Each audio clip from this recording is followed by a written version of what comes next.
इस वक्त कौन आया है? अरे दीदी आप, अरे हटिए ना सामने से, मुंह खोलकर खड़ी हो गई है सामने। बेटा तू क्या हुआ, आते के साथ ही मुंह बना लिया? क्या माँ, दरवाजा खोलने के लिए किनको भेज देती हो? मुझे पूरा पक्का पता है कि भाभी को तो पसंद ही नहीं आता जब भी मैं यहाँ आती हूँ। बेटा तू भी ना आते के साथ शुरू हो गई। चल अंदर बैठ, तू जा ननद के लिए चाय नाश्ता लेकर आ। जी माँ जी। बेटा मुंह क्यों बना लेती है? माँ जब भी मैं यहाँ आती हूँ ना तो भाभी के सामने मत रखा करो, ये भाभी की शक्ल ऐसी है ना, देख करके ही मेरा मुंह बन जाता है। बेटा छोड़ ना उसके चक्कर में क्यों पड़ी है तू आती है ना मेरे से मिलने, तुझसे क्या मतलब है तेरे को? क्या हुआ माँ, फोन क्यों की थी तुम? अरे बेटा तू इतना गुस्सा क्यों होने लगी है? अरे माँ, मेरी शादी से पहले तो तूने तो लंबा लंबा सपना दिखाया था कि तेरे घर में एक ननद है, शादी के बाद वो अपने ससुराल में ही रहेगी, यहाँ पर नहीं आएगी, लेकिन वो तो हर 2 दिन बाद यहाँ पर पधारी रहती है। अरे बेटा मैं क्या जान रही थी कि तुम्हारी ननद ससुराल में ही रहती है? मेरे घर में जैसा होता है मैंने उसी मुताबिक तुम्हें बताया था। अब बता, मेरे घर में 2 मेरी नंदे हैं ना, देखती है ना तुम्हारी बुआ इतनी जल्दी कभी मेरे घर आती है? नहीं ना, नहीं आती है माँ, लेकिन मेरी ननद तो हर 1-2 दिन बाद यहाँ पर आकर पधारी रहती है। पता नहीं माँ इसकी सास कैसी है, मैं जब तुम्हारे पास आती हूँ तो 1-2 दिन ही बीतता है, तभी मेरी सास तुरंत फोन करके बोलती है कि बहू यहाँ आ जा, तेरे बिन यहाँ कुछ हो नहीं रहा है। और इसकी सास पता नहीं कैसी है माँ। बेटा क्या कर सकते हैं, जब तुम्हारी सास ही कुछ नहीं बोलती है तो तुम बोलोगी तो फालतू में बदनामी होगी। वही ना माँ, वही तो रोना है, मैं कुछ बोल नहीं सकती हूँ और ये मेरी सास है कि बेटी को तो सिर पे चढ़ा रखा है। अरे बहू बना नाश्ता। माँ फोन रखती हूँ, बाद में मैं तुमसे बात करती हूँ, सुन रही है ना आवाज? नाश्ता देना है ननद रानी को। ठीक है बेटा, जब भी समय मिले ना तो फोन कर लेना। बेटा खाना क्यों बैठी हुई है? क्या खाऊं माँ, मेरी पसंद का ये नमकीन आया ही नहीं है। तो मैं जब यहाँ रहती थी तो ये नमकीन खाती थी मैं तो हल्दीराम वाली भुजिया वाली नमकीन ही खाती थी। ये कौन सा भाभी नमकीन उठा कर ले आई है? मैं जब भी आती हूँ ना ये 3rd क्लास वाली नमकीन सामने लेकर आती हैं, और जब मैं नहीं रहती हूँ तो 1st क्लास वाले सामान ये खाती हैं। अरे माँ बोलो ना, मेरे आने के बाद ही भाभी को चिड़ मची रहती है शरीर में। अरे नहीं बेटा, ये नमकीन मुझे भी बहुत पसंद थी ना, तो तुम्हारे भाई से मैं ही मंगवाई थी। ऐसी कोई बात नहीं है कि जब तुम यहाँ आ जाती हो तो ऐसी चीजें आती हैं। अच्छा आज रात को मैं तुम्हारे भाई को बोल दूंगी, उधर से ऑफिस से आते समय तुम्हारे लिए वो हल्दीराम वाली नमकीन लेते आएगा। तो माँ भाभी से बोल दो ये नमकीन मैं नहीं खाने वाली हूँ, डायरेक्ट बोलो भाभी को खाना बनाने के लिए। जाओ बहू खाना बना लो जल्दी से।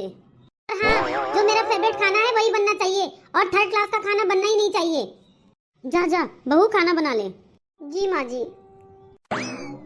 3rd क्लास का खाना नहीं खाना है, पता नहीं ननद रानी आती है तो तरह तरह की बातें निकालती है। 1st क्लास और 3rd क्लास जितना इनको करके दे दो ना उतना ही कम है।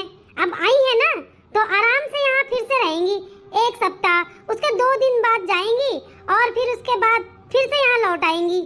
ये क्या माँ, ये भाभी अलमीरा कहाँ से उठा के लाई है? जरा भी अच्छा नहीं लग रहा है। बेटा तुम्हारी भाभी लेकर आई है। वही तो माँ, वही मैं सोच रही हूँ कि मेरी माँ की इतनी गंदी पसंद कैसे हो सकती है? बताओ माँ, मेरे चाचा ससुर की अच्छी दुकान है, अच्छा शोरूम है, वहाँ से उठा कर ले आती। भाभी ये दूसरी दुकान से क्यों उठा कर ले आती हैं? पता नहीं मेरे ससुराल वाले जानेंगे तो कितना गुस्सा करेंगे। अरे माँ भाभी को मैं बोल बोल कर थक गई हूँ कि भाभी आपको कुछ भी लकड़ी का सामान लेना है ना तो मेरे ससुर के यहाँ से जाके लीजिए, लेकिन भाभी सुनती कहाँ है? अब बताओ माँ, ये भाभी मेरे मायके में पता नहीं कहाँ कहाँ से सामान लेकर आ जाती है। जब मेरे ससुराल वालों को पता चलेगा कि मेरी भाभी यहाँ वहाँ से उठाकर ले आती है सामान तो मेरे ससुराल में फालतू में क्लेश हो जाएगा। माँ ससुराल को संभालना कितना मुश्किल होता है ना, वो तो आप जानती होंगी ना माँ। भाभी का क्या है, भाभी तो यहाँ अकेली है ना, उनके आगे पीछे बोलने वाला कोई नहीं है। मेरे तो सास ससुर हैं, जेठानी है, ननद है, चाचा ससुर सब साथ ही में रहते हैं, इसलिए सब देखना पड़ता है माँ। ये तो बैठे बैठे टेंशन देती है भाभी। दीदी ये अलमीरा मैं नहीं लेकर आई हूँ। ये क्या बोल रही है बहू? तुम्हारे साथ तुम्हारे ससुर जी गए थे, इसका ये मतलब नहीं तुम्हारे ससुर जी लेकर आए हैं। जी याद नहीं है आपको, पापा जी बोल रहे थे कि मेरे दोस्त के दुकान की ओपनिंग है तो मुझे जाना है, तो वहीं से तो लेकर आए हैं। मैं छत से ऊपर से देखी तो पापा जी ला रहे थे तो ये अलमीरा, तो मैं फटाफट नीचे आ गई। तो आपको लगता है कि मैं लेकर आई हूँ? अच्छा वैसे भी दीदी अब जब जाएंगे ओपनिंग में, वो भी दोस्त की दुकान की ओपनिंग थी तो कुछ तो लेना ही पड़ेगा ना दीदी, इसलिए सिंपल सी अलमीरा लेकर आ गए। ठीक है भाभी आप ना मेरा मूड ही खराब करते रहते हैं। इतने अच्छे मन से मैं यहाँ आई थी, आते के साथ खुला हुआ चेहरा दिखाकर मेरा मूड ही ऑफ कर दिया। अच्छा माँ। हाँ बेटा बोलो ना। अच्छा माँ मैं यहाँ एक चीज के लिए आई थी। हाँ बेटा बोलो ना। अरे माँ, मैं ये बोलने आई थी ना कि मेरे ससुराल के पास में ना एक बहुत अच्छा अपार्टमेंट बन रहा है। और पता है माँ, अभी मैं रेट लगा के आई हूँ, 2 BHK है और 40 लाख में दे रहा है। बहुत सस्ता पड़ रहा है माँ, मैं तो मोल भाव करके आई हूँ। मैं तो बोलूंगी भैया से बोल करके कि वो अपार्टमेंट में नंबर लगा दो। अरे बेटा, क्या जरूरत है, हम लोग कुल मिला के 4 लोग ही तो हैं। और उसमें भी तू बोल रही है 2 BHK है, तो 2 रूम वहाँ रहेंगे, 2 रूम यहाँ हो जाएंगे। तो ऐसे में तो आधे लोग वहाँ रहेंगे, आधे लोग यहाँ रहेंगे। ऐसे जिंदगी मुझे नहीं चाहिए बेटा। मेरा तो बेटा एक ही है, मेरा जहाँ बेटा रहेगा वहाँ मैं रहूंगी और तुम्हारे पापा भी वहीं रहेंगे। अरे माँ, वो तो तुम सही कह रही हो। अभी पैसे हैं और अभी दूसरे अपार्टमेंट में नंबर लगा दोगी तो आगे जाकर के भविष्य के लिए सही होगा ना माँ। और ये अपार्टमेंट तो मेरे ससुराल के पास ही पड़ेगा। तुम जानती हो ना कि माँ मेरे ससुराल में कितनी प्रॉब्लम होती है। अब बताओ माँ, हमारा जो घर है ससुराल का, उसमें मैं रहती हूँ, उसमें एक ही रूम मिला है मुझे। अब बताओ माँ, मेरे बच्चे भी तो है, तो तुम अगर अपार्टमेंट ले लोगी तो मैं यहाँ अपने बच्चों को भेज दूंगी तो अच्छा रहेगा ना माँ। एक ही रूम में मैं और मेरे बच्चे कैसे रहे माँ? उन्हें मैं जब बच्चे बड़े हो जाएंगे उन्हें मैं कैसे संभालूंगी माँ? अब एक ही रूम में एडजस्टमेंट नहीं हो सकता है माँ। मेरे तो तू जानती है ना, जॉइंट फैमिली है, तो उस फैमिली में तो मेरे बच्चे पढ़ भी नहीं पाते हैं। अब बड़े होंगे तो उन लोगों के लिए भी तो अलग एक रूम चाहिए होगा ना, जिसमें उन्हें कोई डिस्टर्बेंस ना हो, आराम से मेरे बच्चे वहाँ जाकर पढ़ सकेंगे। कम से कम तुम अपार्टमेंट ले लोगी तो उस रूम में जाकर मेरे बच्चे आराम से पढ़ाई लिखाई तो कर पाएंगे ना माँ। अरे बेटा, मुझे ना इन चीजों की ज्यादा समझ नहीं है बेटा। रात में तुम अपने भाई और पापा से बात कर लेना। बहू जा ना, खड़ी होकर क्या देख रही है? अपनी ननद के लिए चाय नाश्ता लेकर आना। जी माँ जी। अरे माँ, खड़ी नहीं होंगी भाभी तो हम लोग की बातें कैसे सुनेंगी? और वैसे भी ये तो भैया को जाननी ही थी, तो भाभी जाने चाहे भैया जाने, बात तो बराबर है ना। रात में भैया से इस बारे में बात करूंगी तो भैया तो भाभी को बताएंगे ही ना। छोड़ ना बेटा, तू भी ना। अरे बेटा आ गया, ना बैठ। अरे पापा नहीं आए, कहाँ है वो? माँ, ऑफिस में उनके दोस्त मिल गए थे, उन्हीं के साथ बात कर रहे हैं। अच्छा माँ, तुम्हें पता है हम लोग जहाँ रह रहे हैं उसके पास में ही खुदाई हो रही है। मैं सोच रहा हूँ ना माँ, पास में एक प्रॉपर्टी तुम्हारे नाम की लेकर रख दूँ। अरे क्या बेटा, क्या इतने सारे अपार्टमेंट लेने हैं? हम लोग फैमिली ही कितनी है बेटा, गिन चुन करके तो 4 लोग हैं और 4 लोग के लिए ये घर हमारा काफी है। माँ, हम लोग कहाँ अलग अलग हो रहे हैं रहने के लिए, हम लोग तो साथ में ही रहेंगे। मैं तो सोच रहा हूँ ना माँ कि वो प्रॉपर्टी लेकर उसमें आगे जाकर किराएदार लगा देंगे। अगर किराएदार रहना चाहेंगे तो, और आगे जाकर अगर पैसों की दिक्कत हो ना तो प्रॉपर्टी बिक भी सकती है। अरे भैया, वो प्रॉपर्टी लेने की क्या जरूरत है आपको? मेरे ससुराल के बगल में बहुत अच्छा अपार्टमेंट बना है, उसमें बहुत अच्छा 2 BHK रूम देखकर आई हूँ मैं। अरे सोनम, जहाँ अपार्टमेंट बनने की शुरुआत हो रही है ना, वहाँ पर अपार्टमेंट लेने से सीधे 5 से 10 लाख का अंतर होता है। अगर बने बनाए अपार्टमेंट में रूम लेने जाएंगे ना तो समझ लीजिए 30 का 40 लगेगा, और नहीं तो ज्यादा से ज्यादा 35 का 40 लग जाएगा। और हम लोग को तो कोई अर्जेंट है ही नहीं। मैं तो फ्यूचर का सोच करके फ्लैट लेने के लिए सोच रहा हूँ। मुझे तो कुछ कहना ही नहीं है भैया, आप लोग की मर्जी, वो कीजिए जो आपको समझ में आए। आप लोग की जानकारी के लिए बता दूं भैया, जहां आप अपार्टमेंट लेने की बात कर रहे हैं ना, वो बहुत खराब जगह है भैया। अगल बगल के लोगों से ही पता चला है कि वहां ना बहुत दुर्घटना हुई है। उस जगह पर बताइए भैया, उस जगह पर अपार्टमेंट लेना अच्छा होगा या बताइए वहाँ ऐसा ऐसा कांड हो चुका है। अब आप बोल रहे हैं कि उसी में अपना अपार्टमेंट आप लेंगे, तो पता है आने वाले समय में क्या होगा? सिर्फ बर्बादी होगी भैया। अब आपका पैसा है, आप समझिए क्या करना है क्या नहीं करना है। मुझे तो जो बोलना था मैंने बोल दिया भैया। अरे बेटा छोड़ देना, 5-10 लाख ऊपर ही लगेगा, लेकिन घर में सुख शांति तो बनी रहेगी ना। सोनम जिस बिल्डिंग में बोल रही उसी बिल्डिंग में ले लेना फ्लैट। ये क्या, जिस जगह दीदी अपार्टमेंट लेने की बात कह रही थी, यहाँ तो इसके बारे में तो कुछ और ही लिखा हुआ है। माँ जी। हाँ बहू, ये देखिए माँ जी, कल जो दीदी अपार्टमेंट लेने की बात कह रही थी उसके बारे में क्या क्या लिखा हुआ है। हाँ, ये क्या लिखा हुआ है? ये तो वीडियो भी डाला हुआ है। वही तो माँ जी, मुझे डाउट लगा ना, इसलिए मैं गूगल पे जाके इसके बारे में सर्च की तो ये सब बातें पता चली। वहाँ पे रहने वाले लोग हैं ना, वो वहाँ अपार्टमेंट छोड़ छोड़ के जा रहे हैं। ये वहाँ के रहने वाले लोगों ने ही बताया है। माँ जी, हमें ऐसा लग रहा है ना कि हमें वहाँ अपार्टमेंट नहीं लेना चाहिए। वहाँ पर तो लोग खुद ही डर के अपार्टमेंट छोड़ के जा रहे हैं। माँ जी, सब दकियानूसी बातें हैं भाभी, ये भूत ऊत कुछ नहीं होता है। मुझे एक बात बताइए भाभी, ऐसी कौन सी जमीन है जहाँ पे कोई लोग मरे नहीं हुए हो? अगर ये सब सोच लिया ना तो हो गया फिर फ्लैट आपका। ये कैसी बातें कर रही हैं दीदी? कल यही बात बता बता के अपने भाई और माँ को मना कर रहे थे, उस जगह पर अपार्टमेंट लेना सही नहीं है। और जब इनकी बात सच निकली, उनका अपार्टमेंट में ये सब हो रहा है, और ये आज ये बात पर कैसे दीदी पलट गई? इतनी जालसाजी। कल तो बोल रही थी कि जमीन अच्छी होनी चाहिए, और आज ये सारी बातें दकियानूसी हो गई। कितनी मतलबी है दीदी। बात मनवाने के लिए दीदी किस तरह की बातें कर रही हैं, ये तो गलत बात है। किस ख्याल में पड़ गए भाभी आप? अरे भाभी, मैं आपके भले के लिए कह रही हूँ, ये मोबाइल पर एड वगैरह देखना बंद कीजिए। इसी कारण बस आपको कामों में लेट होता है। आप टाइम पर काम नहीं करती हो। क्यों माँ, सही बोल रही हूँ ना मैं? काम लेट करती है ना भाभी? बेटा ठीक ही बोल रही है तू। अरे बहू, तू जानती है ना, इन्हीं फोन के कारण काम इतना लेट से करती है। तुम फोन थोड़ा कम चलाया कर, कम देखा कर। ये अपना फोन मुझे दे दे, तुम्हें जब जरूरत होगी ना तो फोन मेरे से ले लेना। माँ जी, भला मेरे फोन से काम कब लेट हुआ है? सारे काम तो मैं टाइम पे करती हूँ माँ जी। आप बिना समझे दूसरे की बातों में आना बंद कीजिए माँ जी। अच्छा भाभी, इतना कुछ बोल ही दिए हैं तो जरा ये भी बता दीजिए कि माँ किसकी बातों में आ गई है, और ऐसा माँ ने क्या बोल दिया है जो आपको इतनी ज्यादा बातों पर माँ की चिढ़ हो रही है? आप मुझे मत सिखाइए दीदी। बाकी घर के लोग आपकी बातों में आ सकते हैं, लेकिन मैं नहीं। हमारे घर में इंटरफेयर करना बंद कीजिए दीदी, और जाके आप अपना घर संभालिए। देखा माँ, देखा, घर से जाने के लिए बोल रही है भाभी। देखा ना माँ, जब भी मैं घर में आती हूँ ना तो भाभी की नजर में मैं जरा भी भाती नहीं हूँ। किसी ने सही कहा है, लड़की की शादी के बाद उसका अपना मायका पराया हो जाता है। मैं तो सबका भला ही चाहती हूँ, लेकिन सबकी नजरों में मैं खटकती ही हूँ ना। ठीक है माँ, आगे से मैं इस घर में कभी नहीं आऊंगी। भाभी ये मत कभी सोचिए मैं आपके कारण मन दुखी करके यहाँ से जा रही हूँ ना। ये घर तो आप ही का है ना, मेरा कहाँ है? मेरा थोड़ी ना ये घर। पर मेरी दुआ माँ तुम लोग के पर हमेशा रहेगी, मैं चाहे जहाँ भी रहूं। सोनम, क्या हुआ तुम्हें? ऐसे क्यों रो रही हो? और तुम भला इस घर को छोड़कर कहाँ जाओगी?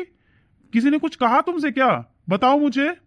मैं क्या बोलूं भैया, मैं जब भी यहाँ आती थी ना तो काम टाइम पर नहीं हुआ रहता था। तो मैंने सोचा कि शायद भाभी के हाथ में मोबाइल रहता है, तो शायद भाभी मोबाइल में बिजी रहती होंगी, जिसके कारण काम इतना लेट हो जाता है। इतना मैंने बोला क्या भैया, भाभी तो मेरे ऊपर ही भड़क गई। अरे भैया, अरे दो बातें मुझे सुना देती तो चलता, लेकिन भाभी तो माँ पर ही भड़कने लगी। मुझसे ना ये सब देखा नहीं जाता है भैया। और ये बात मैं जानती हूँ, इसमें भाभी की कोई गलती नहीं है। कोई भी मोबाइल दिन भर चलाएगा तो उसका तो दिमाग चिड़चिड़ा रहेगा ही ना। तुमसे मुझे ये उम्मीद नहीं थी रुचि। देखो, तुमने सोनम को क्या कुछ नहीं बोल दिया, और अभी भी सोनम तुम्हारी साइड ले रही है।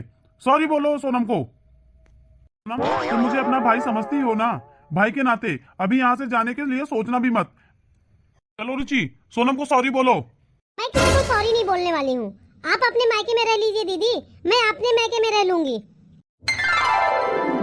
सही बोलती थी माँ कि मुझे शुरुआत में इन चीजों को रोकनी चाहिए थी। मैं सहती गई और दीदी की हरकत दिन पर दिन बढ़ती गई। बताओ माँ, एक सप्ताह में मुश्किल से 2-3 दिन अपने घर पर रहती होंगी ससुराल में, बाकी समय यहीं आकर बिताती हैं। सच बोलूं माँ, अगर ये 7 के 7 दिन भी यहाँ रहना है तो मुझे कोई दिक्कत नहीं है। पर ये क्या बात हुई माँ कि मैं मोबाइल ना लूं, मैं ये ना करूं, मैं वो ना करूं। हर चीज पर टोका टोका करती हैं यहाँ पर। सब कुछ इनकी मर्जी से होने लगा है माँ। अब मैं सोच ली हूँ, अब मेरी ननद रानी अपने मायके में रहेंगी और मैं अपने मायके में रहूंगी माँ। मैं आ रही हूँ माँ। ये तेरा घर है, तुझे यहाँ आने से मैं कभी नहीं मना करूंगी। पर बेटा, तुम्हारी शादी हो गई है, अब तुम्हारा ससुराल ही अपना घर है बेटा। कब तक भागती रहोगी? अब लड़ना सीख बेटा। हर मुश्किल से मैं बचने के लिए एक रास्ता तो जरूरी होता है बेटा, वो रास्ता खोज। तुम्हारे यहाँ आकर के बैठ जाने से कोई रास्ता नहीं मिलने वाला है। उल्टा तुम्हारी ननद तुम्हारे पति और तुम्हारी सास ससुर को हमेशा तुम्हारे खिलाफ भड़काती रहेगी, और तुम्हारा बसा बसाया संसार ही बिखर जाएगा ना। तो तुम्हें तो अपनी ननद का ससुराल चले जाना चाहिए। तू अपनी ननद के जेठ को राखी बांधती है ना, तो तुम्हारा मुंह बोला भाई हुआ ना, उसका घर तुम्हारा मायका हुआ। जा अपने मायके। मैं समझ गई माँ, तुम कहना क्या चाहती हो। अब तो मैं अपने मायके जरूर जाऊंगी। अरे बहू, तू कहाँ जा रही है? माँ, तू क्यों टेंशन ले रही है? ये भाभी अपने मायके जा रही है। रोज तो दिन भर में 2-3 बार फोन आ जाता है उनकी माँ का, लेकिन मुझे ये नहीं समझ में आ रहा है कि माँ का आज इनकी फोन क्यों नहीं आया। लगता है ना इनकी माँ की तबीयत खराब है, उनसे ही मिलने जा रही होंगी भाभी। भाभी, अपनी माँ को मेरा नमस्ते बोलिएगा। अच्छा ठीक है बहू, तू जा जा जा अपनी माँ से मिलके आ जा, पर शाम तक आ जाना बहू। भाभी, अरे दीदी आप आइए ना। भाभी, आप मुझे दीदी मत बोलिए, आपसे उम्र में मैं छोटी हूँ, पर ओहदे में तो आप बड़ी हैं ना दीदी। अपनी ननद की भाभी हैं आप अपनी ननद से बड़ी हैं, मुझसे भी तो बड़ी होंगी ना। भाभी, आप सोफा का कवर क्यों निकाल रहे हैं? ये काम तो भाभी, मैं क्या बोलूं दीदी आपसे। शादी के तुरंत बाद ही सोनम ने बोला था कि वो रसोई नहीं संभालेगी, बाकी झाड़ू पोछा, माँ जी का सेवा, ये सोफे का कवर, ये सारे काम वो कर लेगी। मैं खुशी खुशी तीनों टाइम की रसोई की जिम्मेदारी ले ली। अब वो यहाँ रहती नहीं है। दीदी आपको तो मेरे से ज़्यादा ही पता होगा, आए दिन अपने मायके में जाकर बैठी रहती है। मेरी शादी के 7 साल हो गए, लेकिन मैं इन 7 सालों में ना साल में 1-2 बार ही मायके जा पाती हूँ। पर क्यों नहीं भाभी, आप क्यों नहीं जाते हो अपने मायके? दीदी जब सोनम यहाँ रहे तब ना मैं अपने मायके जाऊँ। मैं सारी जिम्मेदारी छोड़कर अपने मायके नहीं जा सकती हूँ। अगर मैं घर में काम करने वाली रख देती हूँ तो ये सोनम आकर के काम वाली के साथ लड़ाई कर देती है। तो भाभी सोनम यहाँ भी किसी को जीने नहीं दे रही है। मैं तो इसी सिलसिले में आपसे और माँ जी से बात करने आई थी। माँ जी नमस्ते। अरे खुश रह बेटा, खुश रह। माँ जी मेरी ननद इस घर की बहू है, इस घर के प्रति मेरी ननद की जिम्मेदारी होनी चाहिए। पर मेरी ननद ना अपने ससुराल की जिम्मेदारी निभा रही है और ना अपने मायके की जिम्मेदारी निभा रही है। और आप लोग को पता है मैं अपने ससुराल में काम वाली की तरह जैसी रह गई हूँ। दीदी को अगर ठीक करना है ना तो हम लोग को मिलजुल कर काम करना पड़ेगा। मैं बड़े भैया को राखी बांधती हूँ, उसी हिसाब से ये मेरा मायका हुआ। तो सोनम दीदी अपने मायके में बैठ सकती है तो मैं भी अपने मायके में बैठ सकती हूँ। अब ये अदला बदली उसी दिन होगी जिस दिन सोनम दीदी अपना ससुराल को घर समझेंगी। हाँ बेटा तुम तो मेरे घर का एक मसीहा बनकर आई है। मेरी बहू अपने मायके में भी जाकर एक क्लेश का कारण बन रही है, ये मैं नहीं जानती थी। बेटा तुम्हें जो मर्जी आए वो कर, मैं तुम्हारे साथ हूँ। हाँ माँ जी अब आप मेरा कहाँ मानिए, और आप किचन में जरा सा भी पैर रखने नहीं जाएंगी। और जाकर के आप आराम कीजिए, रसोई का सारा काम मैं देख लूँगी। जी आप बैठिए, मैं जब तक काम करके आ रही हूँ। मुझे भी नहीं अच्छा लगता माँ जी कि आप इस उम्र में मेरे साथ लग के काम करवाती हैं। ठीक है बहू। अरे माँ। हाँ बेटा। रात का समय हो गया है माँ, भाभी के पास फोन करो ना, वो कब तक यहाँ आ रही है? अच्छा ठीक है बेटा। तो बहू मैंने तुमसे बोला था ना कि आज शाम को लौट आना। समदन जी की तबीयत ज्यादा खराब है क्या बहू? हाँ माँ जी आपने सही समझा, आपकी समदन के घर पर ही हूँ मैं, सोनम दीदी के ससुराल में। बेचारी ये माँ जी तो काम कर कर के थक गई थी। दीदी तो हमेशा अपने मायके चली जाती हैं तो सारा काम का बोझ ये माँ जी पे पड़ जाता है। तो मैंने सोचा कि माँ जी के जैसे सोनम दीदी बेटी होने का फर्ज अपने घर पर जाकर निभाती हैं, जैसे आपकी सेवा करने का काम, रसोई का करने का काम, मेरा काम, वहाँ मेरे काम की क्या जरूरत है माँ जी? तो इसलिए मैं अपने मायके आ गई हूँ, मतलब कुहू दीदी के ससुराल। पर बहू फिर तुम यहाँ कब आओगी? अरे माँ जी मुझे तो लगता है कि 10-15 दिन तो लग ही जाएंगे यहाँ रहते हुए मुझे। अब मैं पहली बार अपने मायके गई हूँ रहने के लिए, तो इतना दिन तो रह ही सकती हूँ ना माँ जी। अच्छा माँ जी आप ना अपना ध्यान रखिएगा। हाँ क्या हुआ, क्या बोली भाभी? अरे सोनम वो अपने मायके में नहीं तुम्हारे ससुराल में जाके बैठी है, कह रही कि 10-15 दिन के बाद ही आऊंगी। बताओ जरा माँ, यहाँ पे इतने सारे काम पड़े हैं और ये यहाँ के काम छोड़कर मेरे ससुराल में जाकर के क्या कर रही है भाभी? हाँ बेटा तुम्हारी भाभी बोल रही थी कि जब दीदी घर पे है तो मुझे क्या टेंशन है, तुझ पर ही सब कुछ छोड़ के गई है। बेटा जाओ बेटा तू अपने पापा और भाई के लिए खाना बना ले। ये तो हद हो गई है, यहाँ से उठ कर भाभी मेरे ससुराल जाएंगी तो यहाँ के घर के काम कौन संभालेगा?